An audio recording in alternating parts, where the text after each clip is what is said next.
बहुत पुरानी बात है। एक गांव में मदन नाम का लड़का अपनी माँ के साथ रहा करता था। माँ बेटा बहुत गरीब थे। उनके पास कमाई का कोई साधन नहीं था। फिर भी मदन दिन भर खेल कूद में ही अपना समय बिताया करता था। परेशान होकर एक दिन उसकी माँ ने उससे कहा, अब तो मैं तुम्हें बिठाकर नहीं खिला सकती हूँ, जा कुछ पैसे कमा कर के ला। यह बात मदन के दिलो दिमाग को छू गई। मदन घर से निकल पड़ा। वह गहरी सोच में डूबा हुआ था कि कैसे पैसे कमाए जाएं। अचानक उसे ढिंढोरा पीटने की आवाज़ सुनाई दी। सुनो सुनो सुनो, राज दरबार में कवि सम्मेलन हो रहा है। सबसे अच्छी कविता सुनाने वाले को 100 अशर्फियाँ पुरस्कार में मिलेगी। मदन चौकन्ना हो गया। 100 अशर्फियाँ? यह तो बना बनाया अफसर है। वह सीधे राजमहल की ओर चल पड़ा। चलते चलते वह यह सोच रहा था कि उसने कभी कविता तो रची नहीं है, क्या सुनाऊंगा वहां पहुंचकर। उसने सोचा कि रास्ते में कुछ न कुछ सूझ ही जाएगा। थोड़ी दूर पहुंचा तो उसे एक कुत्ता दिखाई दिया। कुत्ता पंजों से जमीन खोदने में लगा था। मदन ने अपनी कविता की एक पंक्ति सोच ली। खुदुर खुदुर क्या खोदत है। यह पंक्ति उसने इतनी पसंद आई कि उसे दोहराते हुए वह एक तालाब के पास पहुंचा। वहां एक भैंस पानी पी रही थी। मदन बोल पड़ा, सुरुर सुरुर का पीबत है। मुस्कुराते हुए वह आगे बढ़ा। इतने में उसे पेड़ की एक डाल पर चिड़िया बैठी दिखाई पड़ी। पत्तियों के बीच से वह सिर निकालकर इधर उधर झांक रही थी। उसे देखते ही मदन के मुंह से निकल पड़ा, ताक झांक का खोजत है। तीनों पंक्तियों को रटते हुए वह चलता गया। रटते रटते उसे अपने आप एक और पंक्ति सूझ गई। हम जानत का ढूंढत है। अब तो सचमुच उसके मन में लड्डू फूटने लगे। कितने आराम से वह कविता रचता चला जा रहा था। तभी उसे अचानक सर्र की आवाज़ सुनाई दी। मदन ने चौंक कर देखा कि एक सांप रेंगता जा रहा था। उसने आगे की पंक्तियां भी तैयार कर ली। सरक सरक कहाँ भागत है, जानत हो हम देखत हैं, हमसे ना बच सकत है।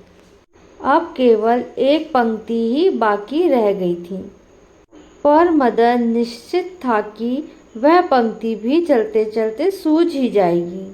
राजधानी पहुंचा तो राजमहल का रास्ता ढूंढने की समस्या खड़ी हो गई। पास में खड़े एक आदमी से मदन ने पूछा, भैया आपको राजमहल का रास्ता मालूम है? क्यों नहीं, उस आदमी ने उत्तर दिया। मुझे नहीं तो और किसे पता होगा। मदन ने सोचा कि अवश्य यह राजमहल का ही कोई कर्मचारी होगा। उसने पूछा, आप कौन हैं साहब? उत्तर मिला, धन्नू सा। मदन के दिमाग में एकाएक बिजली दौड़ी। धन्नू सा, भाई धन्नू सा, क्या बढ़िया शब्द थे। मदन ने इतने शब्दों से अपनी कविता बना ली। वह खुशी खुशी राजमहल पहुंचा। राजमहल के अंदर घुसने से पहले उसने अपनी कविता फिर दोहराई। खुदुर खुदुर का खोदत है, सुरुर सुरुर क्या पीबत है, ताक झांक का खोजत है, हम जानत का ढूंढत है। सरक सरक कहाँ भागत है, जानत हो हम देखत हैं, हमसे ना बच सकत है। धन्नो सा भाई धन्नो सा। राजमहल में कवि सम्मेलन शुरू हो चुका था। एक एक करके कवि अपनी कविता सुना रहे थे। बारी आने पर मदन ने भी अपनी कविता सुनाई। सुनने वाले एक दूसरे का मुंह ताकने लगे। क्या अर्थ था इस कविता का? पर किसी ने भी यह नहीं दिखाया कि उसे कविता समझ में नहीं आई थी। राजा के सामने वह मूर्ख नहीं बनना चाहती थी। उस रात राजा साहब की भी नींद गायब हो गई थी। मदन की कविता उनको सता रही थी। छज्जे पर खड़े होकर वह कविता दोहराने लगे। सोचा कि शायद इसी तरह इस पहेली को बूझ पाएं। सहयोग से उसी समय कुछ चोर राजा के खजाने में चोरी करने को आए थे।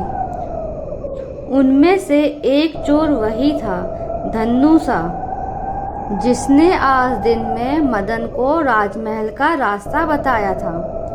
ऊंची आवाज में राजा साहब बोलते जा रहे थे, खुदुर खुदुर का खोदत है। चोर ने सुना तो वह चौकन्ने होकर रुक गए। क्या किसी ने देख लिया था उन्हें? डर के मारे चोरों का गला सूखने लगा। अपने साथ जमीन को मुलायम करने के लिए वह पानी लाए थे। धन्नू शाह ने उठकर एक घूंट पानी निगला। तभी राजा साहब बोले, सुरूर सुरूर का पीबत है। चोर डर के मारे सहम गए। वह इधर उधर ताकने झांकने लगे कि कहीं कोई उन्हें देख तो नहीं रहा है। तभी राजा ने फिर कहा, ताकत झाकत का खोजत है, हम जानत का ढूंढत है। यह सुनकर चोरों ने सोचा कि किसी तरह जान बचाकर भागा जाए। वह दबे पांव वहां से सरकने लगे। तभी राजा फिर बोला, सरक सरक कहाँ भागत है, जानत हो हम सब देखत हैं, हमसे ना बच सकत है, धन्नो सा भाई धन्नो सा। धन्नू सा की तो सांसें वहीं रुक गई।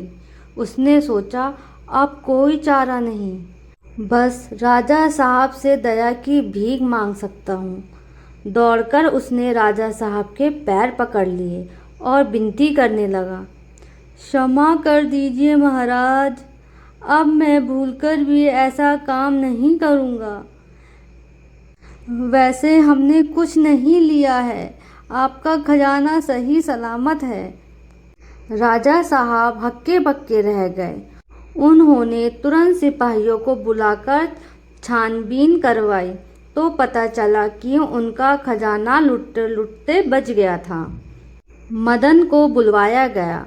राजा ने शाबाशी देकर कहा, यह सब तुम्हारी कविता का कमाल है। मदन को सोने चांदी से मालामाल कर दिया जाए। मदन खुशी खुशी अपने गांव लौट गया। अब उसके पास अपने और अपनी माँ के खाने पीने के लिए पर्याप्त धन था। अगर आपको आज की कहानी अच्छी लगी है तो चैनल को लाइक, शेयर और सब्सक्राइब करना ना भूलें।